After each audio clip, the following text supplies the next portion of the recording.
Estimado Andrés Almanza, muy buenas tardes. Hoy es Hola, buenas tardes. julio 8, Día julio 8, así es. regresando de un fin de semana largo acá en Estados Unidos por el Ah, tema bueno, ustedes, claro. de julio. De vez en cuando tenemos nuestras vacaciones por acá. Nosotros más de cuando en vez. Pero bueno, aquí todos corriendo, así que muchas gracias a todos por estar aquí en otro del programa de Conversando con Citrus.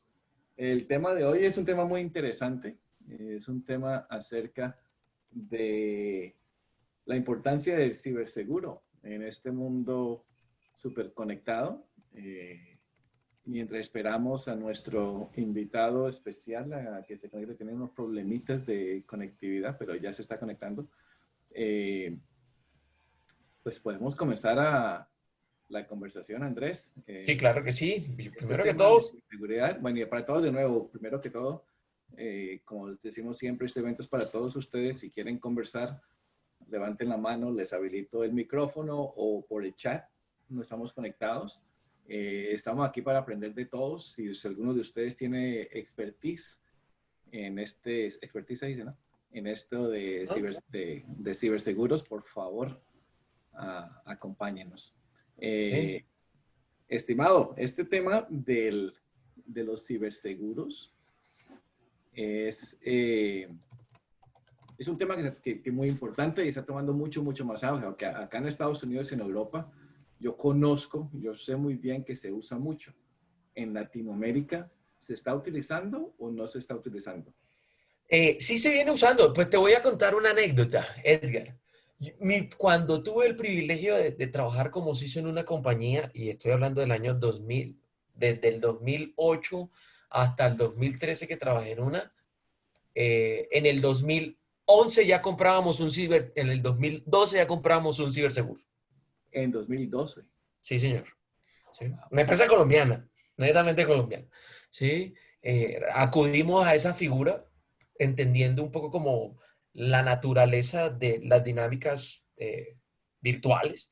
¿Sí? Entonces sí se viene usando en Latinoamérica y digamos que como creo que en alguna oportunidad lo conversamos o por lo menos quedó ahí, y es la pregunta si se viene usando, sí se viene usando, inclusive en los datos, esto es un spoiler de la encuesta, aunque ya salió publicada, eso es una de las herramientas que más se usa hoy, viene creciendo fuertemente en los años estudiados, viene en un ascenso significativo el uso de los ciberseguros. Sí valdría la pena para la reflexión de todos es si lo estamos convirtiendo en una bala de plata. A eso iba, o sea, el tema de los ciberseguros, si acá lo que yo leo acá en Estados Unidos es que mucha gente incorrectamente lo utilizan como dicen, pues si tengo seguridad no tengo que preocuparme de ciberseguridad, pero que yo entienda no funciona de esa manera. Es decir, las empresas deben cumplir con un mínimo, ¿correcto? Del estándar de ciberseguridad implementado para que una empresa de seguros pues le dé la póliza. Ah, no, claro, tú, digamos, cómo funcionan esos procesos, eso no es como que tú llegas a algún lugar y compras algo y ya. No, ahí hay todo un proceso. Es lo mismo que cuando tú compras un seguro de vida, es lo mismo que cuando compras una póliza de salud. Exactamente, te evalúan tus condiciones y basado en eso te dicen, oiga, su póliza es esta. Ojo, tenga en cuenta que nosotros estamos en un ambiente distinto, estamos en el ciberespacio. Entonces hay que leer la letra menuda, por ejemplo. ¿Sí? Okay.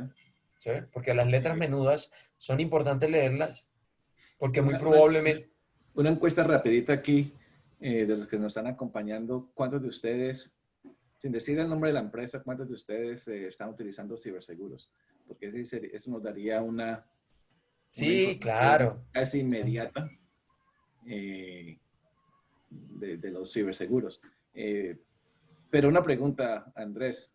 ¿Ciberseguros es para todo el mundo o para empresas medianas y grandes? Para, yo creería que de las medianas hacia arriba, no creería, sí, que, que sea para las pequeñas todavía no he visto un producto como muy elaborado para empresas pequeñas.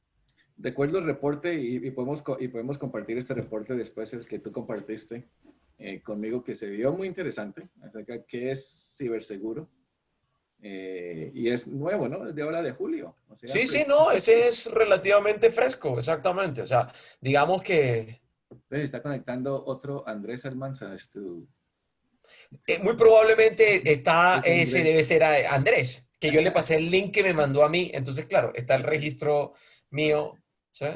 Déjame lo busco por acá. Ya aquí está entrando. Makeoff. Interesante de nuevo, porque aquí de nuevo este reporte lo vamos a compartir con todos en la página web. Sí. Dicen que en realidad es interesante que el tema del ciberseguros sí debe ser también, o sea, empresas pequeñas deben también considerarlas por la simple razón de que todos, no importa el tamaño no importa el tamaño de la empresa, todas las empresas eh, pueden ser víctimas, ¿no? De ciberataques. Por supuesto, por supuesto. ¿Sí? Lo importante es, digamos que en el documento que te compartí, lo que uno puede ver es que esto es un producto que se viene cada vez más adaptando como a las necesidades de cada tipo de empresa, de cada tamaño, eh, y que pues bueno, va a tener en el tiempo no muy lejano que adaptarse también a esa realidad de las pequeñas empresas, pues porque ese es un sector que no está, o por lo menos en mi experiencia, no está así del todo cubierto. Exacto. Bueno, aquí tenemos a Andrés Quiroz. Gracias, Andrés, por acompañarnos. Sé que estabas corriendo y de verdad agradecido que lograste acompañarnos. Aquí Andrés y yo intentamos conversar un poco de tema y comenzar a calentar a la gente. Bienvenido, muchas gracias por estar con nosotros. Hola Ed, muchas gracias. Me disculpan pues que sí tuve un par de problemas técnicos aquí con el Zoom, pero bueno, ya estamos conectados. ¿Me escuchan bien? Sí, sí, perfecto. Perfecto. Ok, excelente. Entonces, Andrés, un poquito acerca de tú trabajas en Tuya, ¿es una empresa financiera o qué clase de empresa es? Eh, sí, Ed, tú ya deseas una compañía que se dedica a resolver necesidades de financiamiento, no es un banco, nació como una compañía de tarjetas de crédito de retail y hoy ese es su core de negocio. Digamos que ya está desarrollando otras líneas de negocio. En Colombia es muy conocida por manejar la tarjeta de éxito, la tarjeta de crédito del almacén de retail del grupo Éxito, pues que es una de las tarjetas tal vez de mayor acogida en el país y maneja tarjetas de retail también para Carulla y para otros grupos de retail. Excelente. Entonces, cuando nos conectamos contigo y conversamos contigo, el tema del ciberseguro es uno que tocamos, que tú dijiste, personalmente tú no has tenido que utilizarlo, pero sí lo utilizas, pero no has tenido que, afortunadamente, No ha activarlo. redimido la póliza. Exacto, ¿no?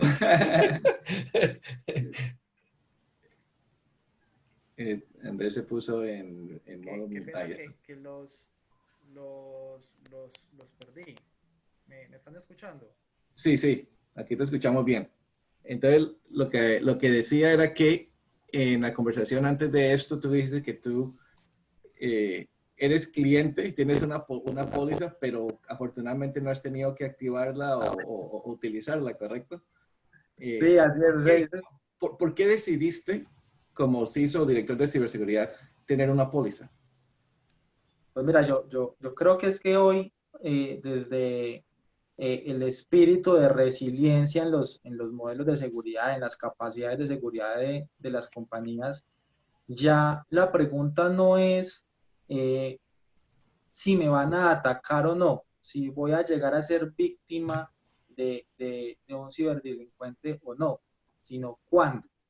Entonces, que digamos que dentro de ese apetito de riesgo calculado en la organización, tenemos claro que no es suficiente con tener unas capacidades humanas, técnicas y tecnológicas para responder ante la posibilidad de que se materialice un ataque, sino que definitivamente somos conscientes que podría llegar a pasar y que dentro de nuestro apetito de riesgo debemos definitivamente tener la cobertura suficiente para que la compañía se recupere lo más pronto posible si se llegara a materializar un ataque.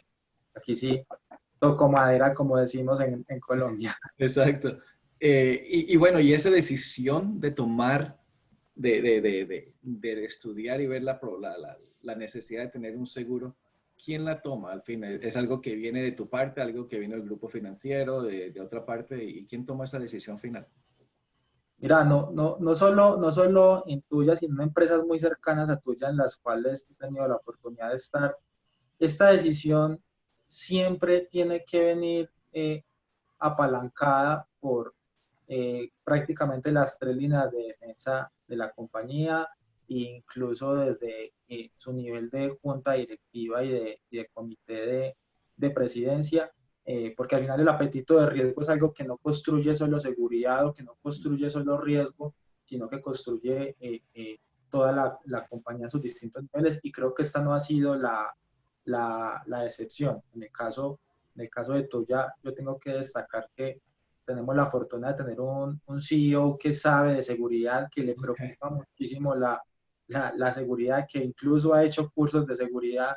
Entonces, eso facilita mucho la conversación en la conciencia que se tiene con respecto al tema de ciberriesgo en la compañía. Entonces, claramente ha sido una construcción conjunta del área de riesgos, del área de seguridad, de la misma área financiera y por supuesto, desde el CEO. En el tema de cumplimientos regulatorios, ¿ya se está incluyendo para el sector financiero, se está incluyendo esto como un requisito para las empresas?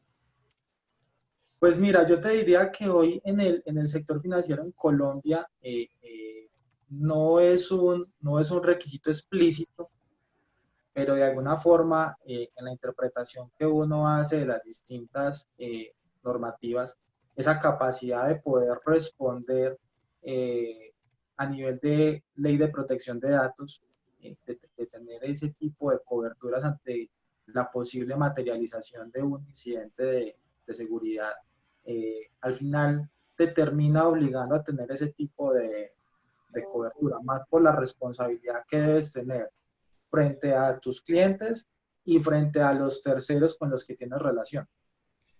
Porque es interesante en el reporte que envió Andrés y de nuevo vamos a compartir. Dice aquí que para qué es bueno un seguro de ciberseguridad y algo que es interesante, que es ayuda con el tema de los costos de la investigación después de un ataque. Yo no tenía, la verdad, yo había conversado eso con nuestro amigo Elkin en otro, conversando con CISOs. Y es cuando yo caí en cuenta que, wow, se utiliza esto de ciberseguridad para asumir alguno de esos costos asociados con una brecha. Uno de ellos es el tema de investigación de la brecha. Otro, obviamente, la pérdida de negocios. Pues, ¿cómo se dice? Lawsuits. Cuando te envían a la corte, ¿no? ¿Cómo se dice eso? Ajá, sí. Sí, todo lo que tiene que ver con gastos legales y... Sí. Exacto. Entonces, o sea, tiene que ver casi con todo lo relacionado con el tema de una brecha. Y algo que decía este reporte es que algunos de estos gastos vienen mucho tiempo después de una brecha, que es muy interesante. Así es. Así es. Incluso yo te diría, Ed, que hay que tratar incluso de hablar es de pólizas de riesgo digital, para ir un poco más allá solo del ámbito de seguridad. Porque, por ejemplo, hay personas que no saben que una póliza de estas te puede cubrir por un daño no intencional, y que muchas veces piensan que una póliza, digamos, las pólizas de operación normal se lo cubren, y resulta que muchas veces el error en el ámbito digital, por ejemplo, no está cubierto, que es lo que normalmente llaman en las pólizas los errors and omissions, que por ejemplo un error o una omisión puede derivar en un incidente de seguridad. Y eso, a ver, cuando yo tenía mi empresa en Colombia y para hacer un trabajo con cualquier empresa, yo tenía que mostrar que estaba asegurado. específicamente para ese tema, para omissions, errors and omissions, que era más para protegerme y no al cliente, porque si uno hace algún error y le causa al cliente downtime, que se le cayó la red o lo que sea, alguien tiene que responder por eso, y el culpable iba a ser yo. Y entonces ese tema de la póliza era muy importante, pero no era de póliza de ciberseguridad, sino era póliza de negocio. Sí, Entonces, la la póliza póliza de de negocio. ciberseguridad también cubre eso. Interesante. Un reporte que leí aquí, el tema de póliza de seguridad, de acuerdo con los terceros. ¿Tú tienes que preocuparte por eso también con ellos? Sí, mira, eso es súper importante al momento de, digámoslo, de construir y de negociar una póliza, es ese alcance que quieres dar sobre los terceros. Y un tema ahí muy interesante que de pronto a veces se pierde de vista, y es también qué tanto estamos validando el riesgo de los terceros hacia nosotros, de nuestros proveedores, y de que estén cubiertos con una póliza en caso de que yo me vea afectado por un incidente que se le ha materializado a ese proveedor. Entonces, incluso termina siendo un tema de ida y vuelta, por decirlo así, con los terceros, porque una cosa es la responsabilidad, por ejemplo, en que a mí se me materialice un ataque y yo afecte a un cliente o a un proveedor. Son dos tipos de terceros muy diferentes, ¿cierto? Y los alcances de las responsabilidades son muy diferentes. E incluso en el alcance de estas pólizas, cuando hablamos de la responsabilidad sobre terceros, una puede ser la responsabilidad directa, es decir, a mí se me materializó un ataque directamente en mi infraestructura y eso afecta a un tercero, o se materializa un incidente en mi ecosistema, no necesariamente directamente en mi infraestructura, pero yo me puedo convertir en un punto de conexión con un proveedor y afectar a ese proveedor o afectar a ese cliente. Entonces esa filigrana en la cobertura hay que analizarla muy bien, obviamente de cara al apetito de riesgo, porque entre más afines esa casuística, pues más costosa se te puede volver esa póliza. Obviamente todos sabemos que esas pólizas, al final el costo está asociado a la cobertura. Exacto, exacto. Tú dijiste Pero yo tengo, algo. Dale, dale, Andrés. es que yo ahí me quedé pensando con lo que decía Andrés y solo por aclarar como mi ignorancia, quiere decir que, según lo que te entiendo, también pueden existir tipos de pólizas compartidas, pólizas de ciberriesgo compartidas con terceros. ¿Yo podría entrar en esa figura, No, Andrés? más que compartida con terceros, yo a lo que hago alusión es que dentro de la cobertura tú puedes cubrirte por materialización de riesgos directos o indirectos en los cuales tú afectes a un tercero. O sea, Oh, ok. se vuelve una cadena en la que a mí me afecta a un tercero y en esa afectación yo afecto a otro tercero. Entonces se vuelve como una cadena de qué tan cubiertos estamos todos para poder cubrir, valga la redundancia, la materialización de un riesgo de cyber. Ok. En Colombia y en Latinoamérica, Andrés, ¿cómo está el tema de las empresas que ofrecen los ciberseguros? Hay muchas ya, porque me imagino que ya están creciendo y hay unas que están más maduras que otras. Mira, ¿Cómo está la situación? el tema está creciendo bastante. Digamos que originalmente o hasta hace unos cuantos años eran pólizas ofrecidas más que todo por aseguradoras multinacionales. Estaba Aon, estaba Mm, Chubb, pero ya hoy encuentras en el mercado pólizas, por ejemplo, ofrecidas por Sura, orientadas a ciberseguridad, riesgos de ciberseguridad. De pronto, en lo que pueden estar difiriendo un poco y todavía hay que madurar en el mercado colombiano, es cómo se calculan los costos de estas pólizas, cómo se calcula el riesgo, porque digamos que en algunas aseguradoras hoy el tema se queda muy en el control. Entonces simplemente le pregunto al cliente por una cantidad de controles a ver si los tiene o no los tiene, y con base en eso calculo el costo de una póliza. Y de pronto nos falta madurar más es venga, ¿cuánto cuesta un registro? ¿Cuántos clientes tienes? ¿Cuántos registros de esos clientes tienes? ¿Cuál es tu panorama de amenaza? ¿Cuál es tu superficie de ataque? ¿Cómo es todo tu ciclo de gestión de vulnerabilidades para que realmente identifiques el nivel de madurez de esa compañía en seguridad y de acuerdo a ese nivel de madurez realmente establezcas un valor coherente de cara a lo que puede valer esa póliza? Entonces estaba hablando acerca de hacer un análisis de riesgo actualizado de la empresa para demostrar, como tú dices, el tema de la madurez. Sí, así es, Eso, y que la aseguradora no se quede solo en preguntar, sino que la aseguradora se convierta en un asesor de ese análisis para hacer una negociación mucho más consciente del valor de esa póliza. y Andrés, pero tú lo que planteas, pues bueno, eso es, yo considero que eso es el deber ser. Yo sí creo que efectivamente los aseguradores, la pregunta será para el asegurador, es si estará el asegurador o querrás ser, pues porque igual el negocio de los aseguradores en últimas es un negocio como muy redondo, donde ellos, su negocio es no pagar la póliza, ¿no? Eso es lo Obvio. mejor.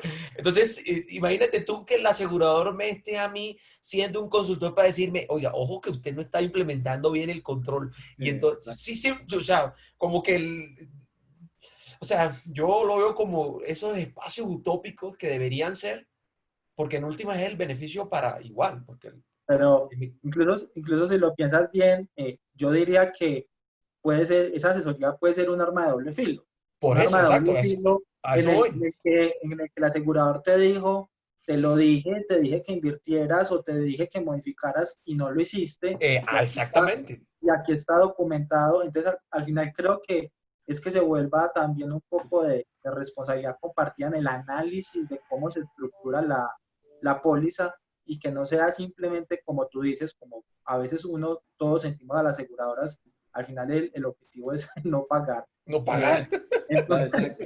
entonces, Sí. entonces claro, si tú dejas como cliente que simplemente te saquen una matriz de controles donde dices sí o no lo tengo, el Ujú. día de mañana esa casuística de si tengo o no tengo responsabilidad y cuáles eran las reglas del juego, al final también las aseguradoras tienen que generar confianza en el mercado de que hay digámoslo, una actividad responsable y que si yo adquiero una póliza, realmente es porque puedo tener unos mínimos niveles de cubrimiento y que no siempre la posición va a ser, pues, no me van a pagar, porque entonces se les va también a deteriorar el mercado. Si todo el Sí, mundo considera, al final ningún ataque me lo van a pagar, entonces, pues, ¿para qué gasto pues, cientos plata o en miles de eso. millones de pesos en una póliza? Si al Exacto. final no me van a pagar. Y en realidad está leyendo aquí que hay un estudio que se hizo, porque todo el mundo tiene esa pregunta, bueno, pues si no me van a pagar, o si pagan, la pregunta, pero si pagan. Entonces dice aquí que hay un estudio que se hizo en el 2019 y dice que sí, las aseguradoras sí cubren todos los aspectos de lo que aseguran, pero hay que estar muy digamos que tenemos que estar muy claros en lo que ellos están asegurando, ¿correcto? Porque ellos no aseguran todo. Entonces, dice aquí que las empresas, y lo digo en inglés porque no sé cómo decirlo en español, dicen que ellos pagan por respuestas, mitigación, notificación, litigation, el tema legal, ¿no? Y el tema de costos de investigaciones regulatorias. O sea, son 5 cosas que supuestamente son parte de los seguros los gastos que cubre un seguro de ciberseguridad. Y dice sí pagan. Con tal que, como dice Andrés, con tal que cumplan con todos los requisitos mínimos, ¿correcto? Ujú. ¿Y qué sucede? ¿Cuál es el proceso? Digamos que compren a ti no te ha pasado, obviamente, pero digamos que suceda algo. ¿Cuál es el proceso cuando digamos el ransomware? Acá en Estados Unidos, el estado de Texas ha sufrido una oleada de ataques de ransomware impresionantes el último mes.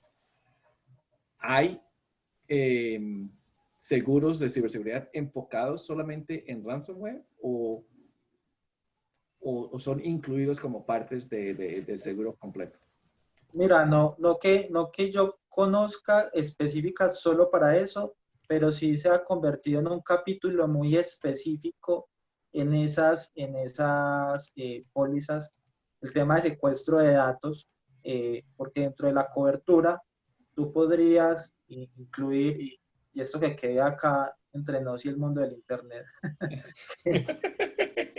porque la postura de todos, desde, digamos, desde lo ético es no pagar.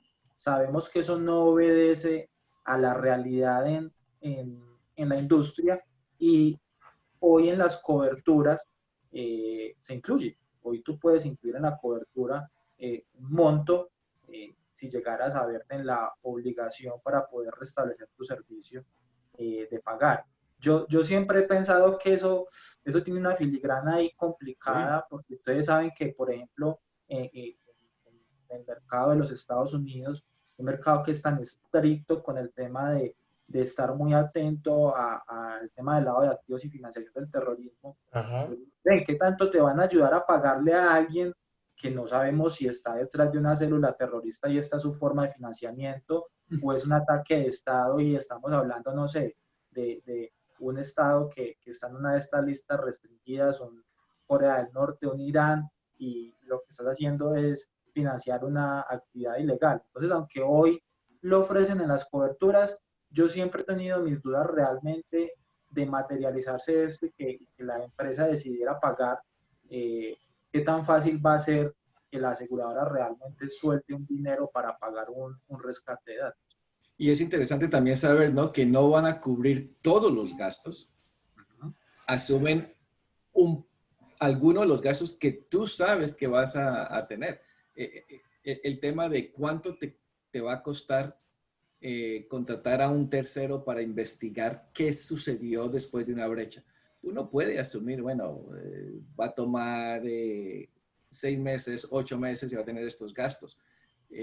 Pero el tema del costo de tu reputación, el tema del costo unitario por cada record que tengas, cada información que tengas de un usuario que perdiste. ¿Cómo las aseguradoras, quién le coloca el precio a eso? ¿Tú o las aseguradoras? Ahí tocas un tema súper importante, porque es que incluso cuando tú haces la pregunta hacia el interior de las organizaciones, cuando tú dices, bueno, ¿cuál es cosas que uno pensaría que podrían ser tan claras en una organización, por ejemplo, como el RTO, el RPO de la compañía, cuáles son esos activos dentro del día, por ejemplo, si uno quisiera manejar una póliza muy orientada precisamente a esos activos más críticos, a veces las respuestas dentro de la misma organización no están. Entonces, yo me atrevo a decir que hoy la mayoría de las aseguradoras manejan como unas tablas mágicas donde te dicen una cédula o un documento de identidad vale tanto, una tarjeta de crédito puede valer tanto, pero al final es un ejercicio, como decimos un poco acá, medio al aire, un tiro al aire, uno al final no sabe realmente de dónde salen esos costos. Y si uno viera los grandes ciberataques, por ejemplo, no sé, como el de Maersk, que fue Mm. ransomware, por ejemplo. Ven, o sea, ¿cuánto le valió a Maersk en millones de dólares estar casi 15 días operando como en los años 70 o 60?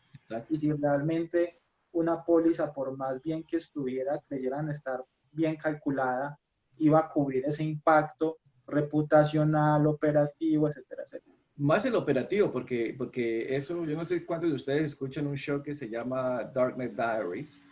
Es un show muy interesante, que hablan acerca de ataques, ejemplos de ataques, y hablan acerca del Maersk. Y decían exactamente lo que tú dices, Andrés, cómo ellos les tocó regresar a los 70s a papel y lápiz, porque todo estaba, inclusive les tocó ir hasta África a traer algunos discos duros, porque era el único lugar en todo el mundo de Maersk donde no habían tenido el efecto del ransomware, porque no estaban conectados 100%. Entonces, para recuperar la mayoría de la información, tuvieron que viajar hasta África. ¿Cómo carajo uno llega y hace esos cálculos de estas pérdidas así? tan terribles cuando sabemos en este mundo que cosas así pueden suceder? Pero para gente que no está metido en esto van a decir es que eso nunca va a pasar. ¿Cuál es el balance? ¿Cómo se balancea eso? Yo creo que es uno de los retos más grandes en el análisis de estas pólizas, porque tampoco puedes ser tan catastrófico de querer cubrir entonces qué pasa si tengo que bajar el letrero de la compañía, porque entonces obviamente no va a haber caso de negocio que te dé para adquirir una póliza de estas. Yo pienso que al final Pero disculpa, pero yo voy ahí y yo digo, bueno, yo soy la aseguradora y Andrés, tú vienes y me dices, Edgar, yo quiero que me asegures por todo esto. Le digo, listo, papá, perfecto, ya cerré mi cuota de ventas de todo el año. Sí, ya. Don Andrés, Sí, toma, ya. aquí tienes tu póliza y es $1.000.000 anuales. Tú vas a decir, no, yo no voy a pagar eso. Digo, bueno, entonces aterrícelo. ¿Cómo lo hacemos? O sea, ese es el problema. Sí, al final es, como mencionábamos al principio, un ejercicio de apetito de riesgo que ahí de pronto es donde, por ejemplo, en el mercado colombiano yo a veces siento que a la mayoría de las compañías, y sobre todo a las pymes, les cuesta mucho madurarlo. ¿Cuál es ese nivel de riesgo aceptable y cuál es ese nivel de riesgo donde yo definitivamente debo tener una cobertura precisamente para no convertirnos en esas áreas de seguridad o de riesgos donde a toda hora ven el día del apocalipsis? Porque entonces terminamos destruyendo valor en la adquisición de estas pólizas. Ok. Eso me parece, sí, eso me parece pues súper chévere y me llevó a la pregunta que estamos hablando antes de que entrara Andrés, y es, si estamos, ¿tú cómo lo ves? ¿Tú crees que nosotros estamos convirtiendo a los ciberseguros, porque escuchándote se me viene a la cabeza, estamos convirtiéndolo en una bala de plata? Porque lo que yo sí he visto en algunos ambientes organizacionales, y no hablo de empresas pequeñas, porque como lo decíamos ahorita, infortunadamente las pymes, mi pymes, todavía no tienen el músculo para montarse en una póliza, porque la póliza cuesta, ¿sabes? Y pues no tienen la madurez ni siquiera de un modelo de seguridad como bien armado, como bien lo decías. Pero sí veo en las medianas y en las grandes que a veces, no todos los CISOs, por favor los CISOs que nos están escuchando, no se lo tomen personal, pero el CISO muy relajadamente llega y dice, no, eso, montémonos en una ciberpóliza y Que cubre todo esto. te lo tenemos resuelto. No, la póliza cuesta tanto y lo llevó, lo supo vender, contó con ese ángel adicional y todo el mundo dijo, pues esto es la tabla de salvación, mi hermano, porque pues, nos salva de cualquier cantidad de problemas. Puede que no leamos ni siquiera la letra menuda, ¿sí? Ahí sí, como dice Edwin, que puede que no asegure los casi siniestros, pero eso no lo leímos tampoco. Y entonces, ¿sí crees Pero, tú que estamos como exagerando y haciendo como un... pues por ahí donde viene Andrés, que dice muy claramente, hay que hacer el estudio de la empresa y entender cuál es el riesgo. O sea, no hay un número mágico. El número mágico depende del apetito de riesgo de cada empresa. Por eso cada empresa es completamente diferente. Y el Estoy de estado de acuerdo. madurez. Si Sí, la Estoy de Andrés, acuerdo. tocas un muy buen punto, Andrés, porque yo pienso que lo que hay que dejarle muy claro a las organizaciones es una póliza no es un control de seguridad. Es que eso Ya, es el punto, es que ese es el punto. y Muchos, tú ves a veces en muchos profesionales que colocan su SOA para el 27.000 y te dice que uno de los controles es ponerle una póliza de ciberseguridad y tú dices, no, esto no es así. Ojo, sí. Sin claro, embargo, porque pólizas de ciberseguridad, como dice Andrés, no es un control, ¿correcto? no es un control. Es un mecanismo que nos ayuda para el tema de los riesgos.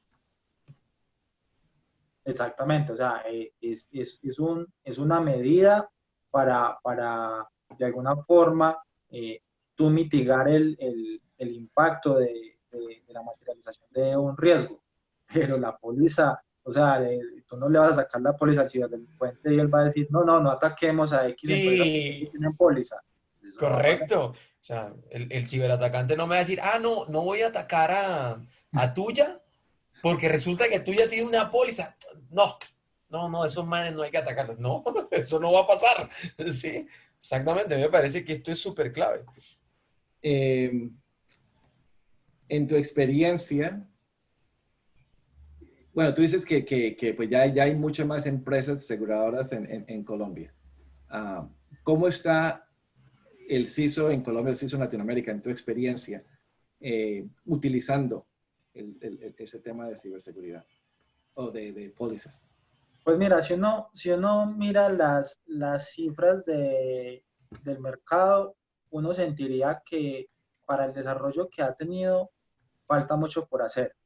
Eh, y que seguramente hoy este tema de las pólizas se está moviendo en compañías, digamos, de presupuestos muy grandes, pero cuando uno conversa un poco, digámoslo, entre amigos y en ese underground del medio, por ejemplo, en estas campañas de ransomware, cómo se materializó en Colombia, cómo se vio afectado el mercado de las pymes, uno siente que incluso de empresas de tamaños ya considerables, uno siente que hay una tarea por hacer de lado y lado, del lado de las aseguradoras, de que se entienda mejor el mecanismo de estas pólizas y por el lado, obviamente, de nosotros como evangelizadores de seguridad y del entorno de seguridad como tal, de saber vender la necesidad de tener este tipo de coberturas. Me parece que del lado de los líderes de seguridad hay una tarea grande todavía por hacer para que las compañías entiendan esta necesidad y la importancia de tener un mínimo nivel de cobertura ante la materialización de un riesgo. Ok, aquí veo una pregunta de Fairqueen. Andrés. Sí, de hecho, sí, dice, la póliza transfiere el riesgo, pero los controles de seguridad blindan lo que queda sin tercerizar. Entonces la pregunta es, ¿cuál sería, cuál sería la mejor forma de valorar, calcular para una aseguradora la prima de la póliza? Bueno, ahí entramos ese es el trabajo de lo que debería ser el asegurador, ¿no? Ahí Pero a entramos ver, en las tablas que no le dejan conocer a nadie. Exacto, claro, que no conoces tú y que tú no sabes como a cuento de que cuál es la fórmula mágica con la que ellos dicen, ah, sí, es que esto te cuesta tanto. Sí, no. ¿Sí? Y lo otro que él dice es cómo puede definir qué riesgo externo o de exposición puede tener una compañía independiente del sector económico. No, y no, ahí no, estamos no. hablando acerca de terceros, ¿correcto? Sí, ¿sabes? Y entonces, Andrés, ¿tú cómo lo haces? ¿Cómo haces tú? Porque imagino que tu empresa tiene muchos terceros con los cuales ustedes hacen mucho trabajo. ¿Ustedes cómo le hacen al cuento este? Pero yo pienso y entendiendo lo que mencionaban de la pregunta, yo arrancaría primero porque es muy importante hacer estos ejercicios de tabletop donde tú sientas a las personas que toman las decisiones, tomas unos escenarios de riesgo, defines una superficie de amenazas, haces conciencia con esas personas que toman las decisiones de el riesgo de esas amenazas, de cómo se pueden materializar en la compañía, qué tengo, qué no tengo, en qué estoy dispuesto a invertir en conocimiento y en tecnología, pues seguramente de todo ese ejercicio conectado a nivel de riesgos, tendrás precisamente unos riesgos residuales donde tú dices, aquí hay un riesgo medio, un riesgo alto, un riesgo crítico,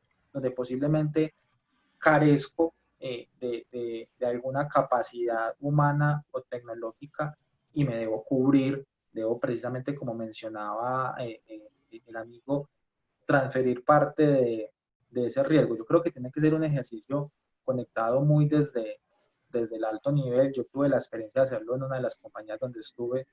Es un ejercicio muy valioso cuando tú haces este tabletop y ellos hacen conciencia. Recuerdo una experiencia donde se decía, bueno, ¿cuál es nuestro apetito de riesgo con respecto al ransomware? ¿Pagaríamos o no pagaríamos un ransomware? Y estoy hablando de niveles de comité de presidencia donde alguien de inmediato respondía, no, es que dentro de nuestro código de ética, dentro de nuestros valores, no podemos pagar un ransomware. Pero cuando se analizaba el escenario, de tener todo cifrado, de estar por fuera de operación, bla, bla, bla, el resto de sus pares como que ya no se sentían tan convencidos de si realmente no se iba a pagar. Entonces ese ejercicio consciente de análisis de riesgos, creo yo, es la base para saber dónde requieres cobertura y cómo calculas esa cobertura, porque pues no tendría sentido que a mí dentro de la cobertura de una póliza me vendan, no sé, compromiso de cuentas en la nube y no tengo ningún servicio en la nube. ¿Yo para qué necesito esa... Ahora, estoy leyendo aquí un artículo que es de una empresa legal acá en Estados Unidos, y basado en todos los artículos que he leído, todos dicen lo mismo, ¿no? Lo que cubre una póliza de ciberseguros. Y yo creo que comencemos ahí con eso, sigamos la conversación basado en eso, ¿no? Lo que cubre una póliza de ciberseguros. Costos de investigación después de una brecha. Estamos de acuerdo con eso, ¿correcto? Pérdidas al negocio por el tema de interrupción, porque se cayó el sistema y cosas así, ¿no?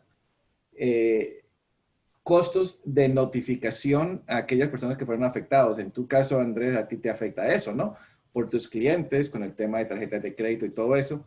Y costos que incluye eso, monitoreo de crédito, monitoreo de uso de tarjeta. Todo eso, alguien tiene que cubrir esos costos. Todo eso son parte de los costos que cubre una póliza. Destrucción de información, de data o de equipos mismos. Gracias al ataque, te jodió todos tus servidores, y ¿quién va a cubrir eso? Dineros pagados por el tema de extorsión, el tema de ransomware, y gastos legales a tus abogados. Esos son los puntos principales que dicen que una póliza de ciberseguro cubre. ¿Qué más falta? ¿Qué más? Ahí creo que hay una muy importante, y es lo que habíamos mencionado de pronto un poco al principio: si la cobertura se va a limitar a mi compañía como, digámoslo, primera persona, o a mi compañía y terceras personas asociadas a mí. Incluso hay algo muy interesante en este tema de las pólizas. Hay pólizas que te cubren solo si la intención de ataque era directamente contra tu compañía. ¿Qué puedes Exacto. suceder? Les voy a poner un escenario. Pues supongamos, tú le das acceso a correo personal a tus colaboradores. Alguien abre desde su correo personal un malware, un ransomware.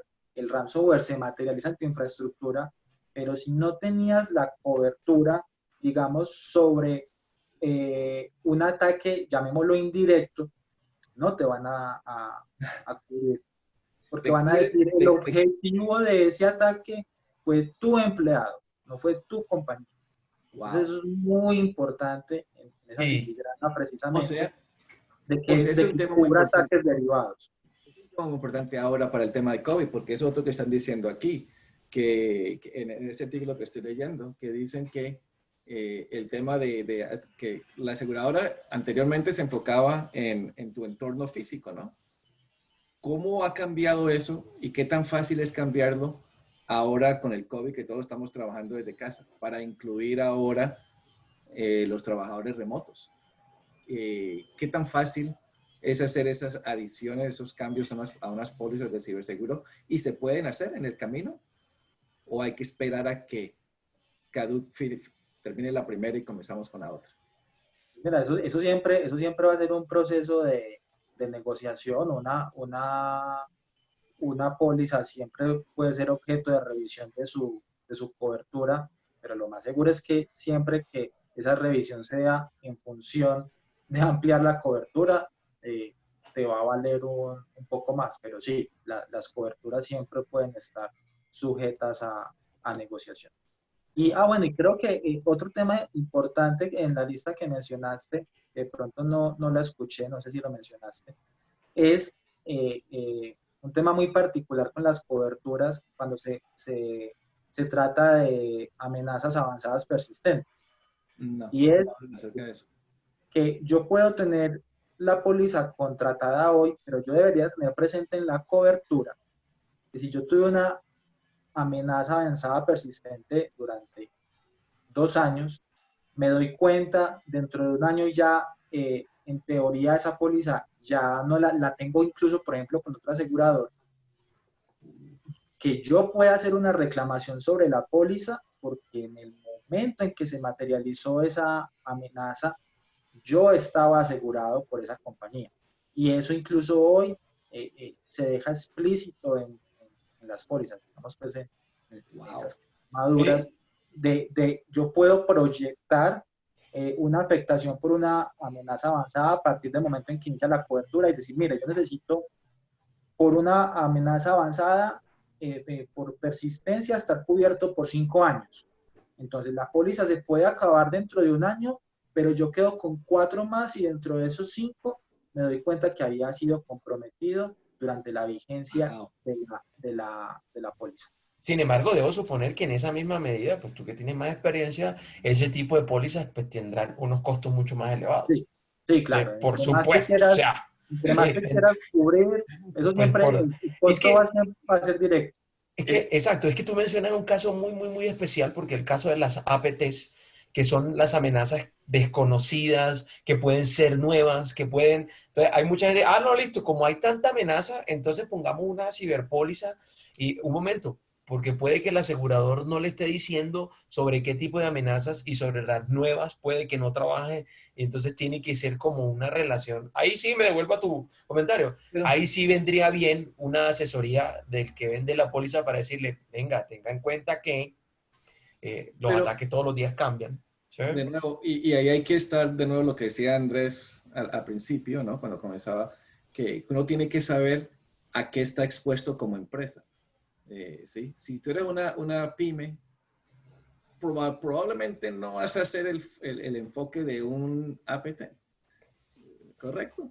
Posiblemente, posiblemente siendo el abogado del diablo, ¿no?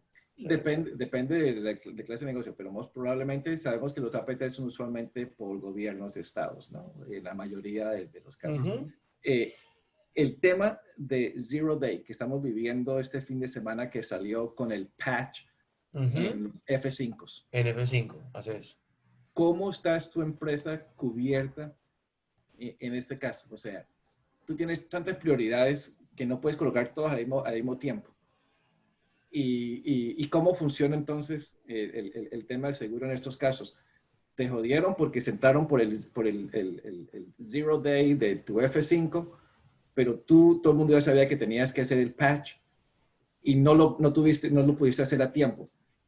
¿Cómo funciona ahí en ese caso una aseguradora? Mira, esa casuística es complicada y al final en ese tipo de reclamación se juega mucho con el tema de la debida diligencia. Entonces, bueno, si yo tengo un proceso de gestión de vulnerabilidades que funciona, que puedo demostrar que funciona, que es maduro, cuando ya entro en este tipo de casuística es hasta dónde puedo yo explicar que hice la debida diligencia, pues parche no existía todavía, o ya existía, pero por X o Y razón no lo pude colocar en producción de inmediato porque tenía que pasar por un ejercicio de laboratorio, por ejemplo, y fui tan de malas que fui de los primeros a los que le materializaron la amenaza. Pues hombre, si yo logro demostrar la debida diligencia, definitivamente la cobertura el seguro debería responder, pero esto, como sabemos, con los seguros se vuelve un tema al final de demostrar que yo estoy haciendo bien las cosas y que sí tengo derecho a que me... Estar protegido, ¿no? Pregunta, porque dices, nos toca a nosotros demostrar. Eso es para mí eso es una investigación, ¿correcto? Y si aquí dice que el seguro cubra el costo de investigación, ¿van a cubrir el costo de investigación contra ellos mismos? ¿Cómo funciona esa cosa? Pero ojo, el costo de investigación que ahí sí estarían obligados, digámoslo, a cubrir, para que de pronto quienes nos escuchan lo entiendan bien, no necesariamente entonces el seguro se vuelve juez y parte y es el que va a investigar y el que decide cuánto se pone, no.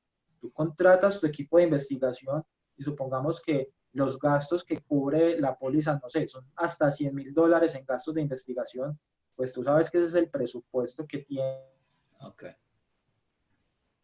cubierto con la póliza para iniciar el proceso de investigación, pero lo puede ser con tu equipo, puede ser con un tercero que tú decides contratar y haces uso de la cobertura para cubrir los gastos de ese tercero. Pero muchas de estas pólizas te obligan a contratar a terceros de una lista que ellos tienen. ¿Funciona así también aquí en el tema de ciberpólizas? Pues mira, en las que yo he conocido, no me ha tocado que me pongan una lista de terceros. De pronto lo que sí queda en las cláusulas es que algunas de estas compañías, las más grandes, tienen ya equipos forenses, tienen equipos de investigación y te piden que estás obligado a dejarlos participar Okay. como una especie de parte del peritaje de todo el proceso, para ellos estar tranquilos en las garantías que esa investigación ofrece. Volvemos a lo mismo, arma de doble filo. Si tú no contratas un proveedor maduro en investigación forense y hace un mal proceso de cadena de custodia o hace un mal proceso de obtención de la evidencia forense, se te cayó la posibilidad de hacer la reclamación, porque va a haber un perito del lado de ellos diciendo se alteró la evidencia o esta evidencia ya no sirve para yo entrar a buscar un reaseguro, por ejemplo, que también lo hacen, sobre todo cuando son seguros muy grandes. Entonces, si hiciste un mal proceso de investigación y tienes ese acompañamiento, digámoslo entre comillas, de la aseguradora, se te fue todo a la basura. Okay. Carolina Moreno, se ve que conoce mucho del tema. Tiene un buen Sí, comentario. escribió. Lo Sí. está leyendo, ¿no? Sí, estoy leyéndolo, de hecho. Está diciendo aquí, bueno, ella dice, saluda, entonces empieza. Es claro que son pólizas muy incipientes todavía, supongo que está hablando de lo de Colombia. Los datos van saliendo en los casos que se han ocurrido en el mundo a nivel actuarial. No es fácil, sin embargo, se hace por sector y con la ayuda de equipos de expertos de las compañías. Entonces, después cita pues a alguien más, como dice Ferquin, la aseguradora retiene una parte del riesgo y la otra la transfiere a una reaseguradora. La parte aquí como chévere. Hoy en día, al final, hoy en día las aseguradoras están haciendo un esfuerzo importante en las pymes. Gracias por aclararlo. Pero hay unas actividades comerciales que no son asegurables. Si Sí, tienen retroactividad, sí puede existir una actividad digital no asegurable, porque nosotros estamos hablando de ciberpólizas. sí. Si lo llevo al mundo físico, perfecto, pero sí puede existir una actividad digital no asegurable. Oh, eso no lo sabía. Yo Sí. me imagino una, y es, por ejemplo, qué tan probable es que una aseguradora se le mida a darle cobertura a una empresa de estas que se dedica al intercambio de divisas digitales. Ah, Sí, eh, o sea, eso suena ahí, durísimo, eso suena ahí nos, durísimo. ahí nos estaríamos Sí, metiendo un poco ya en el tema del apetito de riesgo de las mismas aseguradoras. por Claro. supuesto, por supuesto. O sea, que tanto saben que van a tener vuelvo al punto, que tanto saben que van a tener el reditual de que no van a pagar ese seguro, pues porque se van a meter en un negocio muy complejo, Una claramente. pregunta, una pregunta. Para el tema de seguro físico personal, ¿no? Siempre te hacen las preguntas. Fumador, tomador, ¿te gusta tirarte desde un avión de vez en cuando? Para saber el riesgo. ¿Le hacen esas preguntas habituales a todas las empresas? ¿O tienen alguna, dicen, no te vamos a asegurar si tú estás en esto, si tú haces esta otra cosa? Dentro de las entrevistas y los cuestionarios que hacen, sí te preguntan precisamente por tu historial hacia atrás de incidentes de seguridad, de incidentes de alto impacto, si los has declarado públicamente o al regulador de tu sector, si la respuesta es sí, cuál fue el impacto de esos incidentes, qué acciones se tomaron posteriormente, pues como parte de todo lo aprendido de ese incidente. Sí, es un poco cómo te ha ido con tu salud cuando se trata de pólizas de salud y si has sufrido de la presión en algún momento o cosas de ese estilo. Sí, sí te lo preguntan e incluso te pueden preguntar por tus terceros. Si tus terceros te han comunicado incidentes de seguridad. Wow, interesante. Claro. Las aseguradoras llegan hasta el punto donde te dicen, muéstreme su plan de respuesta a incidentes, porque me parece que eso es muy importante para ellos, ¿no? Si Sí, tú estás preparado. sí lo preguntan y dentro de los papeles, digamos, lo que se facilitan, sí revisan muchos de estos procesos, se enfocan mucho en el proceso de gestión de vulnerabilidades, en el proceso de atención de incidentes y, digamos, ya un poco más a nivel general dentro de tus procesos de aseguramiento como policy compliance a nivel de configuración y digamos, más el aspecto proactivo de la seguridad. Preguntan mucho por el tema de cultura de seguridad, cómo estás manejando la cultura y la conciencia Wow. de seguridad de tus colaboradores e incluso si pruebas que ese programa está siendo efectivo, si haces ejercicios, por ejemplo, controlados de phishing y de las distintas técnicas de ingeniería social para medir cómo va tu programa. Y por último, Andrés, porque se me acabó el tiempo, ¿tú qué opinas? O sea, el tema de esas pólizas están para quedarse, obviamente, no van a ir a ningún lado. Van a, eh, ¿Tú estás viendo un mejoramiento desde que la comenzaste a utilizar, investigar hasta donde estás ahora y ves que el mejoramiento continuo? El tema ha mejorado y bastante. Cuando empezó este tema en el mercado, hacían unas preguntas que honestamente uno se sentía triste contestando eso, porque lo que te digo, se metían en detalle era del control De auditoría. y se sentía uno más auditado que otra cosa, no veía uno mucho la generación de valor, veía como uno tenía el sinsabor de, hombre, esta gente simplemente está buscando que yo pague una plata, pero aquí cobertura no va a haber de nada realmente. Wow. Y yo pienso que esa perspectiva del lado cliente ha cambiado y que si hay un ejercicio ya más juicioso del lado de las aseguradoras de análisis de riesgo y no de simplemente barrer una sábana de controles y listo, sino un ejercicio más aterrizado del apetito de riesgo de la compañía y de cómo lo maneja en todos sus niveles.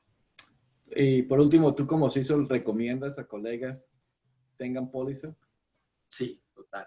Yo pienso que hoy, sobre todo con todo lo que hemos visto en los últimos años y en ese nivel de responsabilidad también de proteger la información de las personas, de proteger la continuidad de los negocios, compañías que se vuelven muy estratégicas tanto dentro de las economías nacionales como de infraestructura crítica, por ejemplo. Esto es un tema que yo diría no da espera, que si hay una compañía grande o incluso mediana que maneje altos volúmenes de información de clientes, es imperativo que tenga este tipo de cobertura porque puede significar la diferencia y yo creo que lo vimos, me disculpa que se me olvida el nombre de esta compañía que es el equivalente al data crédito a nivel multinacional, no sé por qué se me escapó aquí el nombre. Equifax.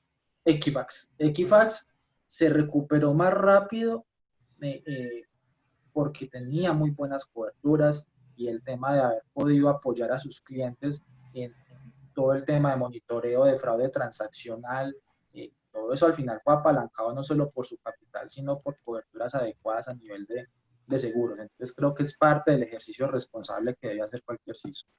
Excelente. Bueno, Andrés, de verdad, muchas gracias por tu tiempo, muchas gracias por estar aquí con nosotros.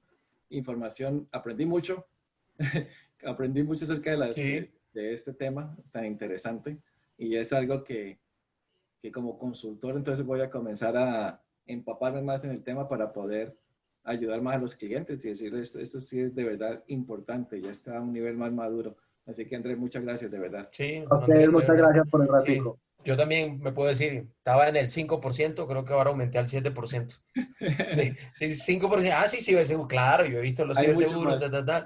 pero hay que trabajar muchísimo, pues porque de la fecha a la que yo comentaba hoy, han avanzado muchísimo. Sí. Esa es la Sí. idea, que construyamos juntos conocimiento. Muchas gracias. Listo, Bueno, mis hasta luego a hermanos. todos. Cuídense mucho. Muchas gracias. Feliz Chaito, pues. Muchas día. gracias. Hasta luego. Feliz día.